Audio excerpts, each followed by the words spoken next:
प्रिय छात्रों, नमस्कार। आज हम आपके लिए जो प्रॉब्लम सॉल्व कर दिखला रहे हैं वह प्रॉब्लम कक्षा 10 की एनसीईआरटी की हिंदी संस्करण की पाठ्यपुस्तक से ली हुई है। इसके अतिरिक्त ये प्रॉब्लम त्रिकोणमिति से संबंधित है। आज की हमारी प्रॉब्लम है साइन 60 अंश इंटू कॉस 30 अंश प्लस कॉस 60 अंश इंटू साइन 30 अंश का मान ज्ञात करो। आपको एक ये व्यंजक दिया हुआ है, इस व्यंजक का आपसे मान ज्ञात करवाया है। तो इस प्रश्न को हल करने के लिए, इस प्रॉब्लम को हल करने के लिए सबसे पहले तो जिस व्यंजक का मान निकलवाया है उस व्यंजक को हम बिल्कुल वैसा का वैसा उतार लेंगे। तो हमने उतारा साइन 60 अंश इंटू कॉस 30 अंश प्लस कॉस 60 अंश इंटू साइन 30 अंश। ये उतारने के बाद अब हमारे लिए साइन 60 अंश, कॉस 30 अंश और कॉस 60 अंश और साइन 30 अंश के मान कितने होते हैं ये याद होना चाहिए। तो ये मान मैंने यहां पर लिख दिए हैं। साइन 60 अंश का मान होता है √3/2, कॉस 30 अंश का मान होता है √3/2, कॉस 60 अंश का मान होता है 1/2 और साइन 30 अंश का मान होता है 1/2। तो ये वाले मान जो है इनके स्थानों पर लग जाएंगे। तो साइन 60 अंश के स्थान पर लगा देंगे हम √3/2 ये वाला मान, और साइन 30 अंश कॉस 30 अंश के मान पर लगा देंगे हम ये वाला मान √3/2। और ये प्लस का निशान पैसा का पैसा आ जाएगा, और कॉस 60 अंश का मान लगा देंगे 1/2 और साइन 30 अंश का मान लगा देंगे 1/2। इस प्रकार से अब इन जो त्रिकोणमितीय अनुपात थे इनके मान लग चुके हैं। अब हमारे लिए इसकी गणना करके हल प्राप्त करना है। तो देखिए यहाँ पर एक पद ये है और एक पद ये है।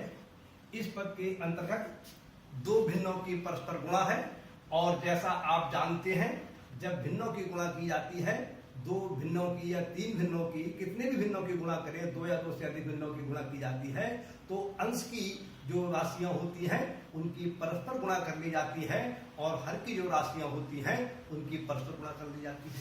जैसे मान लीजिए एक भिन्न है a/b और एक भिन्न है c/d।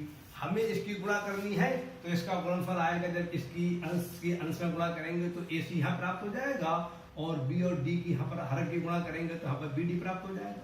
ठीक इसी नियम के अनुसार हम यहाँ पर एक भिन्न हमारी ये है, एक भिन्न ये है, तो इस √3 की √3 से गुणा करेंगे तो हमें फल प्राप्त होगा 3।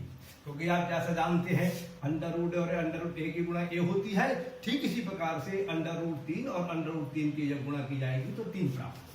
तो ये तो यहाँ पे आपको अंश में √3 और √3 का गुणनफल प्राप्त हो गया 3, और हर में 2 यहाँ पर है और 2 यहाँ पर है, इनकी परस्पर गुणा की जाएगी तो आपको फल प्राप्त हो जाएगा 4। ये प्लस का साथ वैसा आ जाएगा, अर्थात इन दो भिन्नों का गुणनफल आ गया आपको 3/4।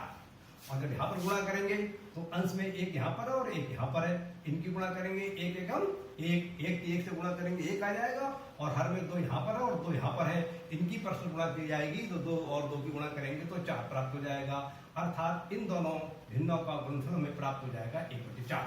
इस प्रकार से लाइन सी लाइन प्राप्त होती है 3/4 प्लस 1/4। अब ये दो भिन्न हैं, इनके बीच में पॉजिटिव का निशान है, प्लस का निशान है।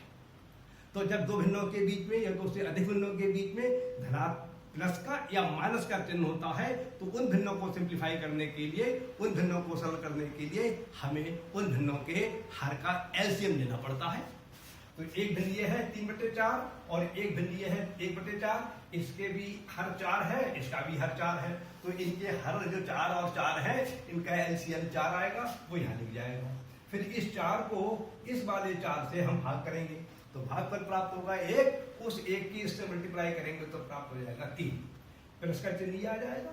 जो ये एलसीएम 4 आया है इसका फिर इससे अगली वाली भिन्न के हर से भाग करेंगे तो हमें फल प्राप्त होगा 1, और 1 की इससे मल्टीप्लाई करेंगे इसके अंश से तो हमें फल प्राप्त होगा 1। तो इस प्रकार से जब इन दोनों भिन्नों को हम सिंप्लीफाई कर रहे होंगे जोड़ के द्वारा, तो हमें फल प्राप्त होगा 3 + 1/4, और अंश में 3 और 1 दोनों पॉजिटिव संख्याएं हैं, इनको जब सिंप्लीफाई करी जाएगी तो अंश में प्राप्त हो जाएगा 4 और हंस का 4 वैसा का वैसा रहेगा। यहाँ पर अंश में प्राप्त हो जाएगा 4 और हर का 4 जो है वो वैसा का वैसा रहेगा। तो आपको फल प्राप्त होता है 4/4। अब चूंकि अंश और हर बराबर है इसलिए इस शेष को कैंसिल कर सकते हैं, 1 प्राप्त हो जाएगा।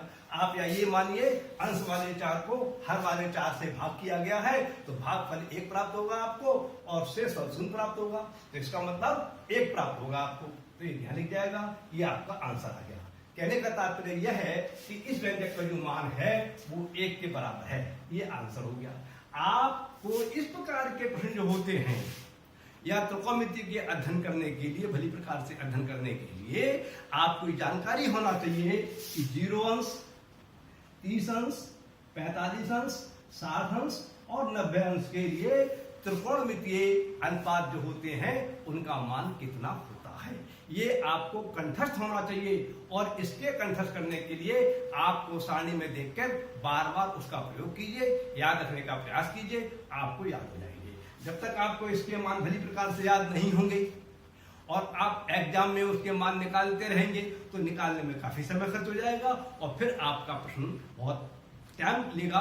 इसलिए मेरा परामर्श यह है कि ये सारणी आपको पूरी तौर पर याद होना चाहिए। आप किसी प्रकार से इसको याद कीजिए, अभ्यास कीजिए और इस प्रकार के प्रश्नों को करने का प्रयास कीजिए, आपके सभी प्रश्न सही जाएंगे।